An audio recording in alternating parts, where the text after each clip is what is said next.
17 after 7, on to this now. The Volkswagen Polo, Mercedes-Benz C-Class, Toyota Hilux, Ford Ranger, BMW X3. These are some of South Africa's top vehicle exports to major international markets. Last year, we exported 270.8 billion rands worth of vehicles and components to more than 100 countries worldwide. Of that, 10% went to the US alone. Our major advantage there, of course, has been our duty-free access to that market because of the American government's African Growth Opportunities Act, AGOA. You keep hearing about AGOA, that's what it is. But in 2 days' time, the industry is facing an unprecedented challenge. You see, from Wednesday, this is April the 3rd, the Trump administration is slapping a 25% tariff on all foreign vehicles entering the American market. And that means cars made, say in Pretoria or Gqeberha, could suddenly cost Americans a whole lot more. What will it mean for our industry and our economy? Well, the CEO of Naamsa, and that's essentially the Automotive Business Council, Mikel Mabasa, joins us now. A very good morning to you, and thank you for your time. Thank you, Bongani. So, Naamsa is the local Automotive Business Council, as I say. How panicked are your members? Well, we are concerned, but also equally not surprised, Bongani, because we did expect that the new administration under Donald Trump was going to posture in this direction. We've seen, obviously, during his campaign, before he was even sworn in as president, he ran, obviously, on this, tariff increase message, across different markets. And we knew that this is likely to happen, obviously, for the automotive industry. Because remember, Bongani, that the U.S. has a very strong auto industry, and I think the president in that country is definitely going to do everything in his power to also try and protect the manufacturing base of the U.S. Because I think, markets like China, for an example, have really taken the U.S. head on, and China and India have now overtaken the United States as one of the biggest manufacturers of vehicles. So this is not surprising at all. Look, it's the second largest market for South African vehicle exports after Germany. So if indeed this comes into effect and does hit us, how badly will it, impact the industry here? We were expecting it, but what's the punishment?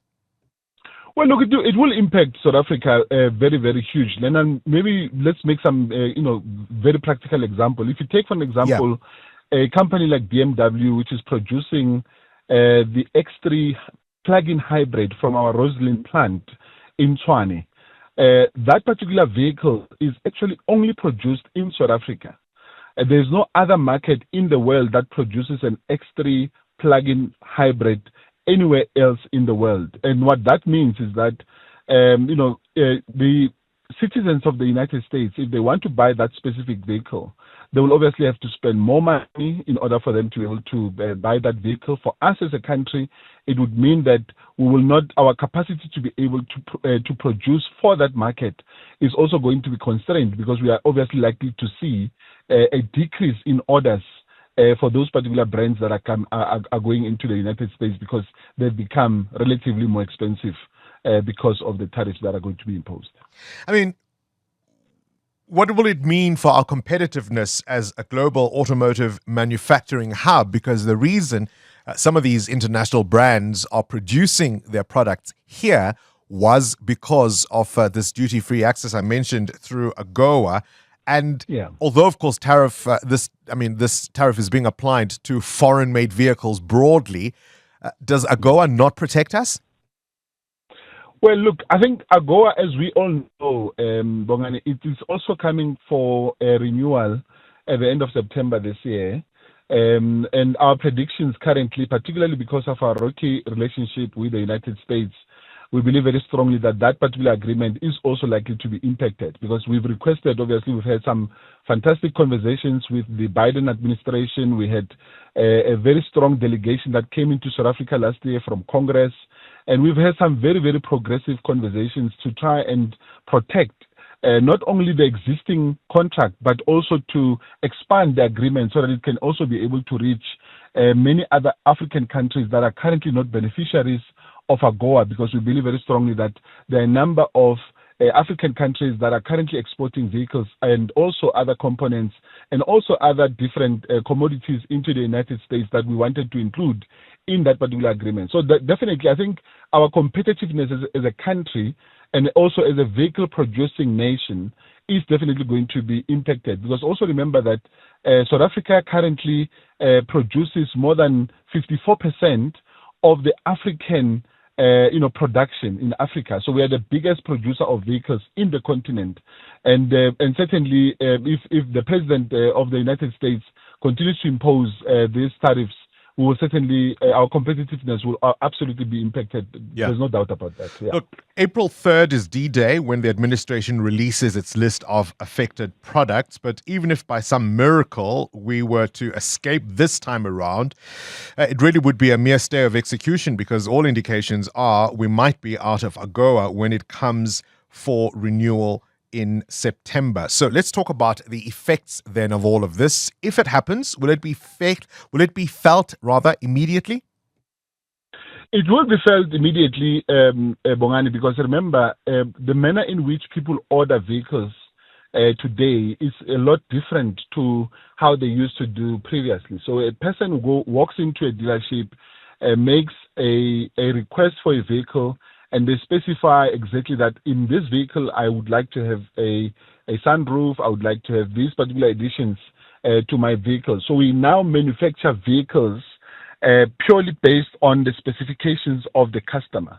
So from beginning of April, what we are now going to see is that those customers who are ordering vehicles from the United States, once those become into effect, once those vehicles are ready and produced and ready for exportation, we will definitely see that particular 25% levied on those particular vehicles as we prepare to put them into our ships. And then obviously, send them down to different markets around the world. So it will definitely be, effective, and also it will also impact the component, that we are producing. If you take, for example, catalytic converters, we are the biggest producer of catalytic converters in the world in South Africa today, and a number of those are also going into the United States. And those catalytic converters, as we export them into the United States, will also be subjected to the very same tariff as well.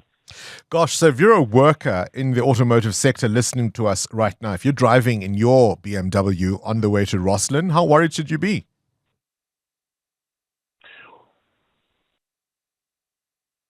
Mike? Can you hear me now, Bongani? I can. Sorry, we lost you for a second. Yeah?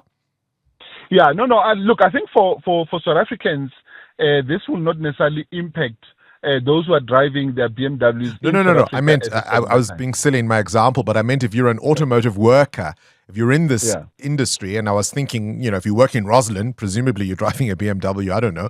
But if you are a worker in this industry, how worried should you be about your job? Well, absolutely worried, because remember, we produce vehicles, directly for very specific markets. If we stay with the BMW example, 97% of the X3 that we're producing in Roslyn is exported out of the country. We only sell 3% of that, X3 in South Africa. The rest goes out of the country. And if obviously the markets that we're exporting into are beginning to reduce their orders in South Africa, that obviously will impact jobs. There's no doubt about it. Obviously, we've now sent a distress signal to all our, OEMs, so that we can really be able to begin to look at creating new markets. I mean, Africa, for an example, is becoming a very, very interesting and an attractive market for South Africa. And we're certainly obviously working very closely to be able to see whether we can be able to explore new markets in light of what is currently happening in geopolitics. But that pivot, of course, might take time to produce the results you would want. Look, there's some questions about whether these tariffs will stay permanent. On the one hand, of course, unions in the States have welcomed this development, thinking that it will boost local manufacturing there. On the other hand, there is a concern that lower income buyers are going to suffer because of these expected hikes. So cars that were within reach for them will suddenly be unaffordable if they are foreign made. Do you expect it to stay permanent? Well, we don't expect them to stay permanent, Bongani, because we are now obviously also engaging with our government so that we can be able to see what can we do to use our diplomatic channels in order for us to be able to firmly put our position as South Africa forward, so that we can really be able to see how we can be able to avert these particular challenges. And I think South Africa is currently endowed with massive mineral resources, including other sister countries in the continent. And we really want to be able to see whether we can be able to also respond decisively, particularly on those minerals, those PGMs that the United States requires from us, in order for us to really be able to see how we can be able to tit for tat on this particular one. Final question, Michael. I'll put you on the spot. Do you believe our foreign policy positions have been against our economic interests? Well, look, I think I'm not a politician. Obviously, I think there are definitely a number of areas that South Africa has taken and policy decisions that South Africa has taken, which are not obviously the United States is not 100% comfortable with, and that's why we are also calling our government to actually be the one that is going to also negotiate. I mean, the fact that our ambassador in that country has now been recalled, the case in the International Court of Justice. I think there are a number of issues that obviously the United States has obviously not been comfortable with South Africa, particularly since Donald Trump came on board. And then obviously Elon is also not helping us, because we're hoping that, particularly in our case, as a South African born auto-specific individual, he would obviously speak on our behalf, but certainly that's not helping. So I think, I think the South African government obviously has to step in and use the diplomatic channels to try and see whether there's an option to negotiate a better deal going forward. All right. Appreciate your time. Mikel Mabasa is the CEO of Naamsa, the Automotive Business Council. Have we bitten off more than we could chew? Current events, developing stories, tough questions. Your voice making a difference. This is Breakfast with Bongani Bingwa.